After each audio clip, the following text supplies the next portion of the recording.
I'm Rob Menzies and welcome back to my channel. And we are here yet again at the one and only Donington Park for yet another No Limits track day. I'm going to be out on my Kawasaki ZX636 that I've recently bought from Small Boys Track Hire Bikes. Yet again, we're going to have the GPS on and we're going to be out making the most of all of the sessions that we can do. Now this one's really exciting as we're going to be doing a double header here, so we're not just here for the one day, we're actually here for 2 days here at Donington Park, so looking forward to having a huge amount of fun.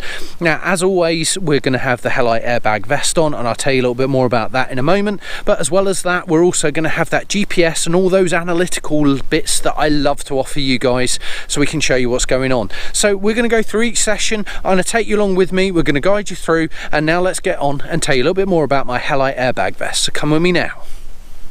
Right, so we're now here at Donington Park and we're just about to head out onto the next session.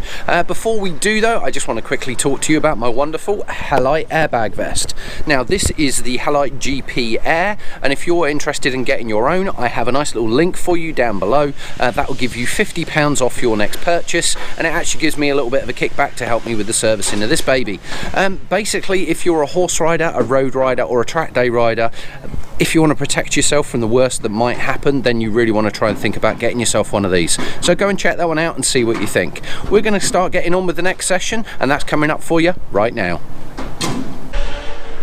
So we're just about to head out onto the 7th and last session. Unfortunately this one's a little bit shorter as it gets red and flagged. We actually see somebody fall off right in front of us. Unfortunately there's actually some oil on track. I was blinking lucky, quite frankly, because I rode over the oil as well, and the rear wheel just lit up and started to slide and frightened the bejesus out of me. Luckily I managed to stay upright and just get back to the pits. Unfortunately not so great for my mate Dan, who unfortunately was behind me, hit the oil and went down. So but yeah, even so we did manage to get out a very flowing session and was actually really quite cool. So come along and enjoy the ride.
I hope you enjoyed this video. If you did, then please remember to not only like the video but also hit that subscribe button so you don't miss out on future videos like this in the future. Thanks again for watching, and see you again soon.